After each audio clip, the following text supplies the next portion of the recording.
नमस्कार दोस्तों। राजस्थान में निकाय और पंचायत चुनावों को लेकर कांग्रेस और भाजपा में आपसी बयानबाजी लंबे समय से चल रही है और कांग्रेस लगातार लोकतांत्रिक प्रक्रिया से जनप्रतिनिधि नहीं चुनने को लेकर भाजपा सरकार पर निशाना लगा रही है। और उधर भाजपा सरकार का कहना है कि वन स्टेट वन इलेक्शन की अवधारणा के तहत जनवरी में चुनाव कराए जाएंगे। इधर अब हाईकोर्ट ने भी कह दिया है कि लंबे समय तक चुनाव टालना ठीक नहीं है। राज्य सरकार को तुरंत इस बारे में निर्णय लेकर लोकतांत्रिक तरीके से जनप्रतिनिधियों के चुनाव का रास्ता साफ करना चाहिए। अब इन चुनावों को लेकर राजस्थान सरकार की तैयारी तो दिख रही है, लेकिन कांग्रेस कितनी तैयार है यह बात देखना महत्वपूर्ण है। और एक बात बहुत महत्वपूर्ण है कि जब भी पंचायत और निकाय चुनाव होते हैं तो इनका पलड़ा जो होता है वह हमेशा राज्य सरकार किसी भी पार्टी की हो उसके पक्ष में ज्यादा रहता है। और इसका एक कारण होता है, कारण यह होता है कि राज्य सरकार के साथ में निकाय और पंचायतों का अगर तालमेल होता है, ये जनता सोचती है तो बेहतर काम होता है। ऐसे में राज्य सरकार किसी की भी हो तो उसके पक्ष में सारा पलड़ा झुकता है। लेकिन इसका एक बहुत बड़ा कारण यह नहीं है कि राज्य सरकारें अच्छा काम करती है इसलिए पलड़ा उनके पक्ष में होता है, लेकिन एक बड़ा कारण यह होता है कि राज्य सरकार अपने मुताबिक निकाय और पंचायतों का परिसीमन करती है, उनके वार्डों का परिसीमन करती है। और ऐसे में उस परिसीमन के आधार पर जब चुनाव होते हैं तो राज्य सरकार में जो भी पार्टी होती है वह फायदे का सौदा उसके लिए होता है। और इस बार भी ऐसा ही हो रहा है। दरअसल पिछली बार कांग्रेस सरकार ने 3 शहरों में 2-2 निगम बनाए थे और बहुत सारी निकायों में पंचायतों का पुनर्गठन किया था वार्डों के आधार पर। अब भाजपा सरकार ने आते ही उन 2-2 नगर निगमों को एक नगर निगम में तब्दील करने की बात कह दी थी और उसके बाद परिसीमन का काम शुरू हुआ था और परिसीमन का काम लगभग पूरा होने पर है। और अब इसे लेकर भी राजनीति शुरू हो गई है और कांग्रेस ने सीधे सीधे निशाना साध दिया है कि किस तरह से कांग्रेस के पक्ष में जो क्षेत्र आते थे परिसीमन में उन क्षेत्रों को या तो खत्म कर दिया गया है या छोटा कर दिया गया है या वार्डों की संख्या घटा दी गई है ताकि इसका सीधा फायदा भाजपा को मिले। और इसका बहुत बड़ा उदाहरण जयपुर के दोनों नगर निगम।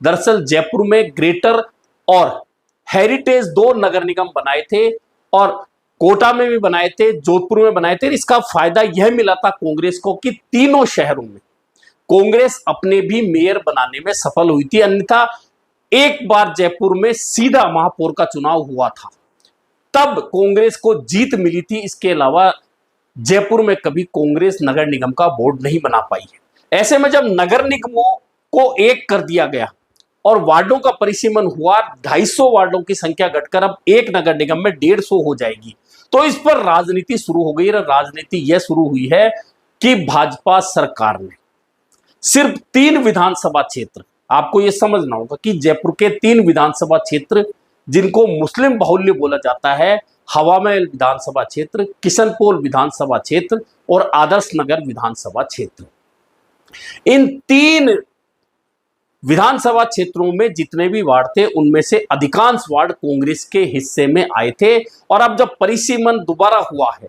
तो इन 3 विधानसभा क्षेत्रों के कुल मिलाकर 28 वार्ड कम कर दिए गए हैं। अब इस पर नेता प्रतिपक्ष टीकाराम जूली ने भाजपा सरकार को घेरा है और कहना है कि यह कांग्रेस के वार्ड थे, कांग्रेस समर्थित लोग ज्यादा रहते हैं, कांग्रेस के वोटर ज्यादा रहते हैं। ऐसे में इन 3 विधानसभा क्षेत्रों से ही सिर्फ 28 वार्ड कम करके भाजपा सरकार ने एक तरह से लोकतंत्र की हत्या करने के अलावा लोगों के अधिकार छीनने का काम किया है।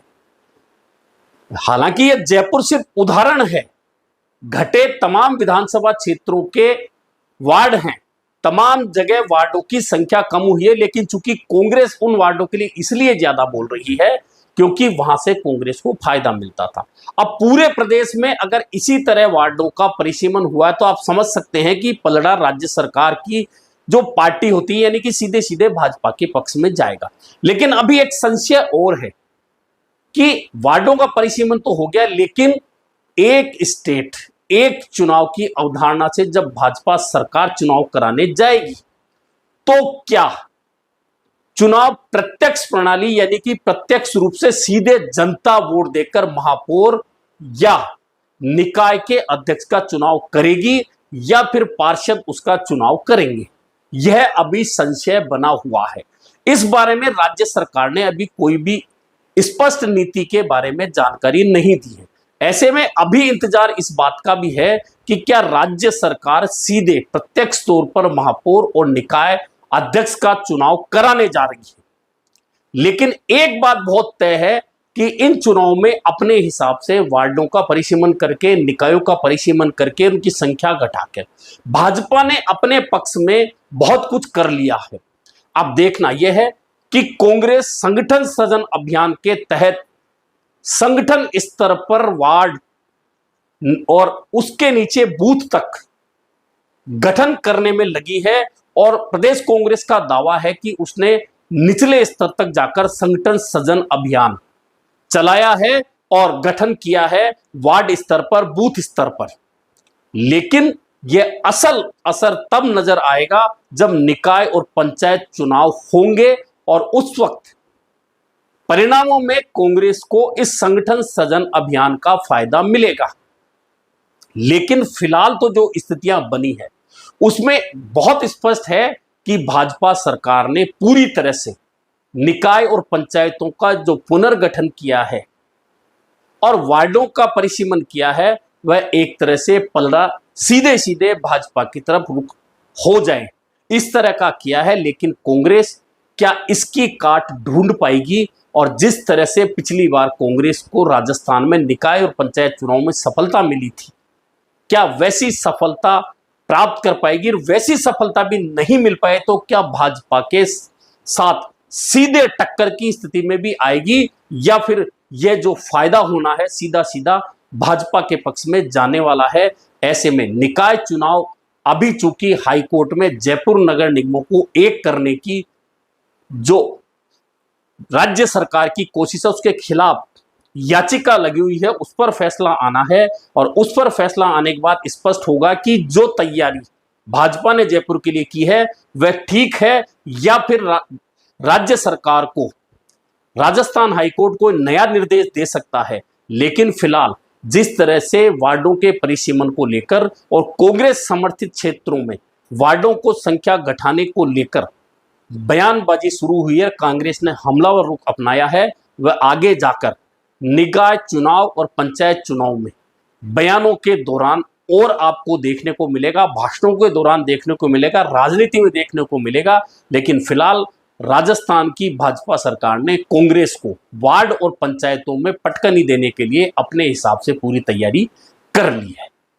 अभी के लिए इतना ही, फिर मिलेंगे नए मुद्दे पर चर्चा के साथ।